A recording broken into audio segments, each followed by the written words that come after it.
जय श्री कृष्ण। राधे राधे। अगले एपिसोड में ये कहा था कि बुद्धि कैसे, क्यों, कहाँ नष्ट होती है और फिर आगे क्या फल मिलता है। उसकी चर्चा ये की थी कि जब आदमी की बुद्धि नष्ट हो जाती है, फिर भ्रमित होती है, स्मृति शक्ति खत्म हो जाती है, कामनाएं पूरी नहीं होती है, तो क्रोध आता है। क्रोध से फिर बुद्धि विभ्रम होती है, सम्मोहित हो जाती है।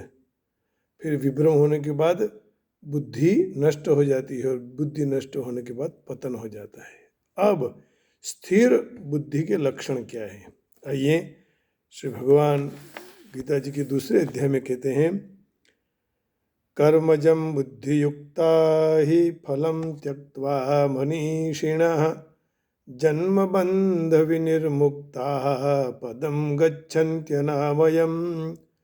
कर्मजं बुद्धियुक्ता हि फलं त्यक्त्वा मनीषिणः जन्मबन्ध विनिर्मुक्ताः पदं गच्छन्त्यनामयम्। भक्तिमय सेवा में पीरे हुए मन वाले महान भक्त भगवान का शरण ग्रहण करते हैं और भौतिक जगत में कर्म के फल का त्याग कर अपनी जात को जन्म मरण चक्र से मुक्त करते हैं। इस तरह वह भगवान के धाम में फिर से वापिस आकर सर्व दुखों से पर ऐसे पद को प्राप्त करते हैं। भगवान धाम पाछा जी ने तो बहुत अच्छी बात बताई कि एक बार जाकर भी वापिस आकर फिर परम पद को प्राप्त हो जाते हैं। अब देखिए, श्रीमद् भागवत में भी कहा है कि मुक्त जीवात्माओं जहाँ भौतिक दुखों का अभाव होता है, उनके स्थान के साथ वो संकलित होते हैं। समाश्रिता ये पद पल्लवप्लवम, समाश्रिता ये पद पल्लवप्लवम महत्पदम पुण्ययशो मुरारे भवाम्बुधिर्वत्स पदम परम पदम पदम पदम यत् विपदां न तेषां।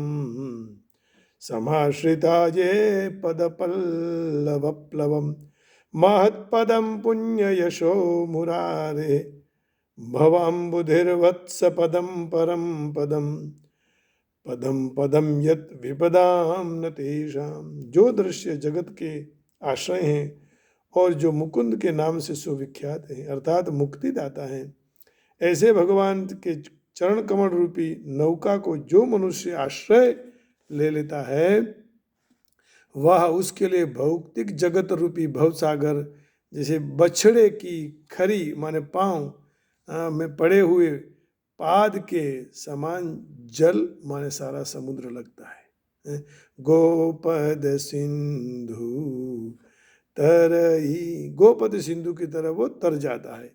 तो उनका गंतव्य स्थान परम पद, ये स्थान जो है सांसारिक क्लेश संताप नहीं रहता है, वैकुंठ में पहुंच जाता है जब हरि भजन में लीन हो जाते हैं। तो इसलिए स्थिर बुद्धि के लक्षण सबसे पहले ये बताया और कहा, कर्मजं बुद्धियुक्ता ही फलम त्यक्त्वा मनीषिणः, फल की आशा छोड़ दें, त्याग भी कर दें।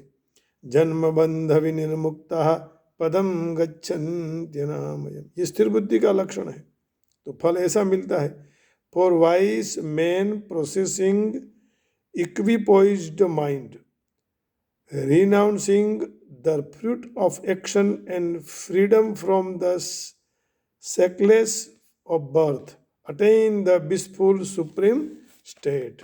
फिर वो परम पद को, भगवान के स्टेट को प्राप्त हो जाते हैं। गुजराती में ऐसा भी कह सकते हैं, बाय दस engaging in devotional service to the Lord, great sages of devotees free themselves from the results of work in the material world. In this way, they become free from the cycle of birth and death and attain a state beyond all miseries by going back to Godhead। तो कहने का भाव यही है कि मनुष्य अंधकार की ओर प्रकाश की तरफ चल जाता है, अंधकार के प्रकाश की ओर। तो यह जन्म मृत्यु आदि जो जितने दुख हैं उसमें मुक्त हो जाता है। लेकिन ये कारण स्थिर बुद्धि का ये लक्षण है कि अपना मन भगवान के चरणों में पिरो दे, फल की आशा नहीं रखें। आशा रखते हैं तो फिर फल का त्याग कर दो, फल मिलने के बाद दूसरों को अर्पण कर दे। इस जीव मनुष्य ब्रह्मवश इसमें से मुक्त हो जाए और भगवान की ओर चल पड़े, तो फिर जन्म मरण के लिए उनके मार्ग बड़े हो जाएंगे, मोकड़ो थी जाए एम के ने। तो अपने को भगवत सेवा में समर्पित कर दो, फिर वह वैकुंठ लोक का अधिकारी बन जाएगा। भगवान के जहाँ कार्य के लिए हुई सेवा कर्मयोग बुद्धियोग कहे जाते हैं, तो स्पष्ट शब्दों में भगवान की भक्तिमय सेवा कही जाती है। राधे राधे, जय श्री कृष्ण। तो स्थिर बुद्धि का ये सबसे पहला कि भक्ति में भगवान में अपना मन पिरो दे। हरि ओम।